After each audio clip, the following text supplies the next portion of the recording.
अध्याय 1।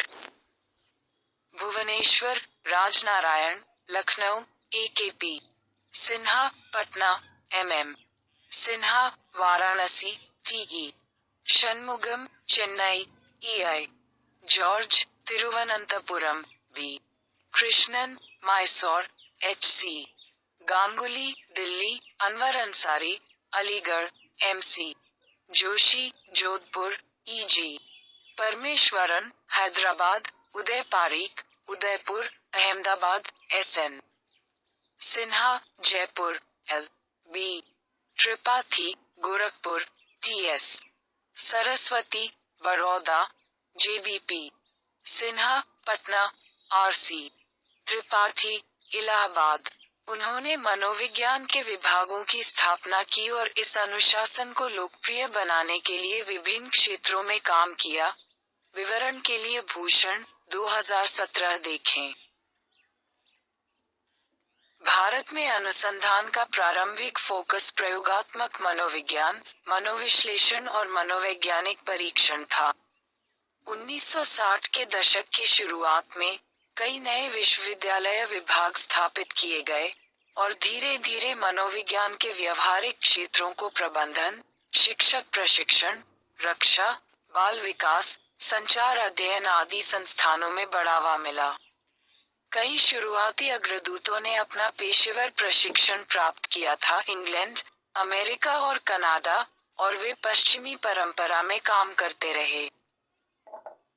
क्षेत्र के व्यावसायिक विकास के संदर्भ में इंडियन साइकोलॉजिकल एसोसिएशन (IPA) की स्थापना 1925 में हुई और इसने Indian journal of psychology launch किया। 1940 में कलकत्ता में लुम्बिनी पार्क मानसिक अस्पताल की स्थापना की गई। 1945 में रक्षा अनुसंधान की एक मनोविज्ञान शाखा की स्थापना की गई, जो 1949 में भारत के रक्षा विज्ञान संगठन का हिस्सा बन गई।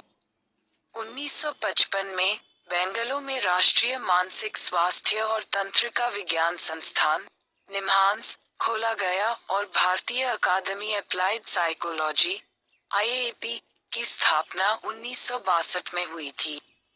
1962 में रांची में मानसिक रोगों के लिए एक अस्पताल की स्थापना भी एक महत्वपूर्ण घटना थी। Indian association of clinical psychologists का गठन 1968 में किया गया था और 1989 में एक नए पेशेवर निकाय, national academy of psychology (NAOP) की स्थापना की गई थी। 1997 में राष्ट्रीय मस्तिष्क अनुसंधान केंद्र (NBRC) की स्थापना गुड़गांव, हरियाणा में की गई थी। 2003 में NAOP द्वारा अपनाए गए भारतीय मनोविज्ञान के पौंडीचेरी घोषणा पत्र में भारतीय मनोविज्ञान की ओर बदलाव पर जोर दिया गया। 2009 में Asian association of social psychology का सम्मेलन दिल्ली में आयोजित किया गया था। 2009 में NAOP की पत्रिका साइकोलॉजिकल स्टडीज अंतर्राष्ट्रीय बन गई और स्प्रिंगर के सहयोग से प्रकाशन शुरू हुआ। 2002 में इलाहाबाद में संज्ञानात्मक विज्ञान का एक केंद्र भी स्थापित किया गया था। विश्वविद्यालय दृश्य धीरे धीरे बदला है और मनोविज्ञान का दायरा विस्तृत हुआ है। न केवल संज्ञानात्मक प्रक्रियाओं, व्यक्तित्व प्रक्रियाओं और मानव विकास से संबंधित शैक्षणिक रूप से उत्तेजक समस्याओं के अध्ययन पर ध्यान दिया जा रहा है, बल्कि देश के सामने आने वाली चुनौतियों जैसे गरीबी, पूर्वाग्रह और भेदभाव, समाजीकरण और नैतिकता, नेतृत्व शैली, स्वास्थ्य और कल्याण आदि। एक विशिष्ट प्रवृत्ति उभर रही है जो मनोविज्ञान को सांस्कृतिक रूप से उपयुक्त के रूप में बढ़ावा देने की कोशिश करती है और भारत में उपलब्ध स्वदेशी ज्ञान प्रणालियों को स्वीकार करती है। हाल के वर्षों में इन विचारों में अकादमिक रुचि बढ़ी है। पारंपरिक ज्ञान को केंद्र में लाने और समकालीन चिंताओं को सांस्कृतिक संदर्भ में प्रस्तुत करने के लिए कई खंड प्रकाशित किए गए हैं।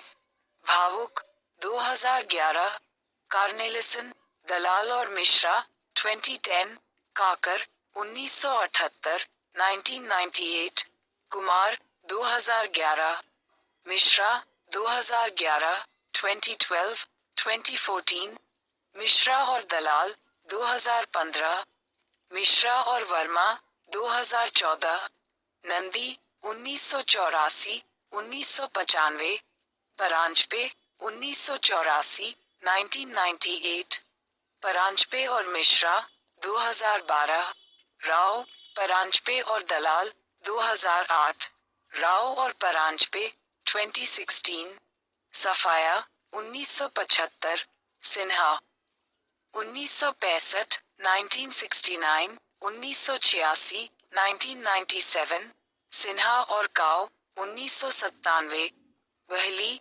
2009।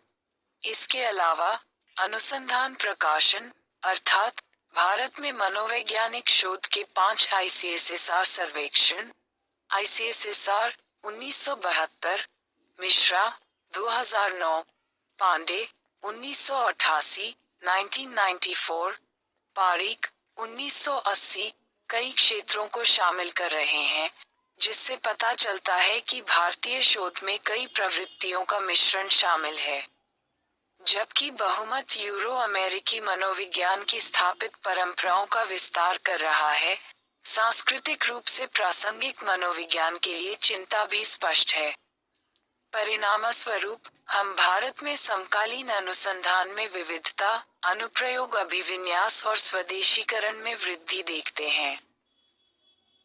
मनोविज्ञान का अंतर्राष्ट्रीयकरण। ऐतिहासिक रूप से द्वितीय विश्व युद्ध ने मनोविज्ञान के अनुशासन को आकार देने में महत्वपूर्ण भूमिका निभाई। सरकारी एजेंसियों और मनोवैज्ञानिक विज्ञान के बीच संबंध मजबूत हुआ। सर्वाधिकार सुरक्षित। मनोविज्ञान का विज्ञान 17 द्वितीय विश्व युद्ध से पहले यूरोप के साथ साथ अमेरिका में भी मनोविज्ञान के अध्ययन के लिए कई केंद्र थे। जैसा कि डेंजिगर 1990 ने नोट किया, युद्ध के बाद की अवधि के दौरान स्थिति बदल गई। एक महाशक्ति बनने के बाद अमेरिका और उसके विज्ञान ने प्रभुत्व प्राप्त किया। अमेरिकी मनोविज्ञान आदर्श बन गया और अन्य देशों को परिधि पर धकेल दिया गया। ज्ञान के इस एकतरफा प्रवाह ने असंतुलन पैदा कर दिया। हालांकि 1960 के दशक में राजनीतिक और आर्थिक मजबूरियों के कारण अमेरिकी मनोविज्ञान को अन्य देशों में निर्यात किया गया था। कई देशों ने औपनिवेशिक शासन से मुक्ति प्राप्त की और लोकतांत्रिक कार्यप्रणाली को चुना। अमेरिकी आधिपत्य के विरुद्ध एक प्रतिरोध भी शुरू हो गया। अमेरिकी मनोविज्ञान की संस्था बहुत मजबूत हो गई और अमेरिकी मनोविज्ञान की अवधारणाओं, सिद्धांतों और तरीकों से बचना मुश्किल हो गया। अंतर सांस्कृतिक मनोविज्ञान। सांस्कृतिक मनोविज्ञान और मनोविज्ञान के स्वदेशीकरण के आंदोलनों ने लोगों के मनोवैज्ञानिक गठन को आकार देने में संस्कृति की भूमिका की ओर ध्यान आकर्षित किया। यह महसूस किया गया कि व्यवहार और मानसिक प्रक्रियाओं का अध्ययन उन्हें सांस्कृतिक संदर्भ में रखे बिना नहीं किया जा सकता है। यह नोट किया गया कि मनोवैज्ञानिक कार्यप्रणाली के सार्वभौमिक, एटिक, साथ ही सांस्कृतिक रूप से विशिष्ट, एमिक, पहलुओं का अध्ययन करने की आवश्यकता है। आचार विचार को भी पूर्वकल्पित और थोपा नहीं जाना चाहिए। उन्हें विभिन्न संस्कृतियों के एमिक्स के अध्ययन के आधार पर प्राप्त किया जाना है। संस्कृति में जीवन शैली, मूल्य, प्रथाएं और लक्ष्य शामिल हैं, जो लोगों और समुदायों को विशिष्ट पहचान प्रदान करते हैं। किसी क्षेत्र में उपलब्ध विशिष्ट पारिस्थितिक स्थितियां और संसाधन लोगों को सोचने, भावनाओं का अनुभव करने और विशिष्ट तरीकों से कार्य करने में सक्षम बनाते हैं। इस प्रकार संस्कृति सामर्थ्य के साथ साथ बाधा के रूप में भी कार्य करती है। जैसा कि हम सीखेंगे, इस बात के अनुभवजन्य साक्ष्य बढ़ रहे हैं कि जिस तरह से स्वयं, नैतिकता और व्यक्तित्व जैसी धारणाओं की संकल्पना की जाती है, समस्याओं पर विचार किया जाता है और हल किया जाता है, मानदंडों का पालन किया जाता है, लोगों का नेतृत्व किया जाता है और उन्हें प्रेरित किया जाता है। निर्णयों में विभिन्न संस्कृतियों में पर्याप्त और कार्यात्मक रूप से मूल्यवान अंतर हैं। लिया गया और जानकारी एकीकृत की गई। इस खंड के विभिन्न अध्यायों में आपको मनोवैज्ञानिक प्रक्रियाओं में सांस्कृतिक विविधताओं की कुछ झलकियां मिलेंगी। दरअसल, समकालीन मनोविज्ञान बहुआयामी होता जा रहा है और मनोवैज्ञानिक न केवल मनोवैज्ञानिक कार्यों को समझने और समझाने के लिए बल्कि जीवन की गुणवत्ता में सुधार के लक्ष्य के साथ उन्हें बढ़ाने और विनियमित करने के लिए कई मोर्चों पर काम कर रहे हैं। मनोविज्ञान का अध्ययन अंतः विषय बनता जा रहा है क्योंकि सामने आने वाली समस्याएं कई क्षेत्रों से संबंधित हैं। मनोविज्ञान के अनुशासन का विकास अधिक जटिल और रोमांचक होता जा रहा है क्योंकि प्राकृतिक संसाधन कम हो रहे हैं और जीवन का प्रचलित उपभोक्तावादी दृष्टिकोण आवश्यकताओं और आकांक्षाओं को बढ़ावा दे रहा है और पर्यावरणीय संकट को गहरा कर रहा है। इसके लिए विविध सांस्कृतिक परंपराओं से प्राप्त ज्ञान को एकीकृत करके मानव स्वभाव को फिर से खोजने की आवश्यकता है। ये खंड आपको बुनियादी मनोवैज्ञानिक प्रक्रियाओं से जुड़ने और उनके बारे में गंभीरता से सोचने के लिए आमंत्रित करता है ताकि आप अपने सहित सभी की भलाई में योगदान दे सकें।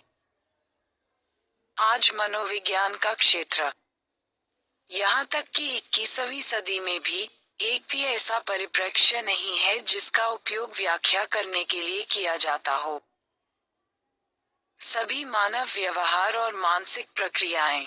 वास्तव में 7 आधुनिक दृष्टिकोण हैं। आधुनिक परिप्रेक्ष्य 1.37 आधुनिक दृष्टिकोणों के पीछे के मूल विचारों का सारांश प्रस्तुत करें। मनोविज्ञान में मनोविज्ञान के 2 आधुनिक दृष्टिकोण मनोविश्लेषण और व्यवहारवाद के अद्यतन संस्करण हैं, जबकि अन्य लोगों के लक्ष्यों, विचार प्रक्रियाओं, सामाजिक और सांस्कृतिक कारकों, जीव विज्ञान और आनुवंशिकी पर ध्यान केंद्रित करते हैं।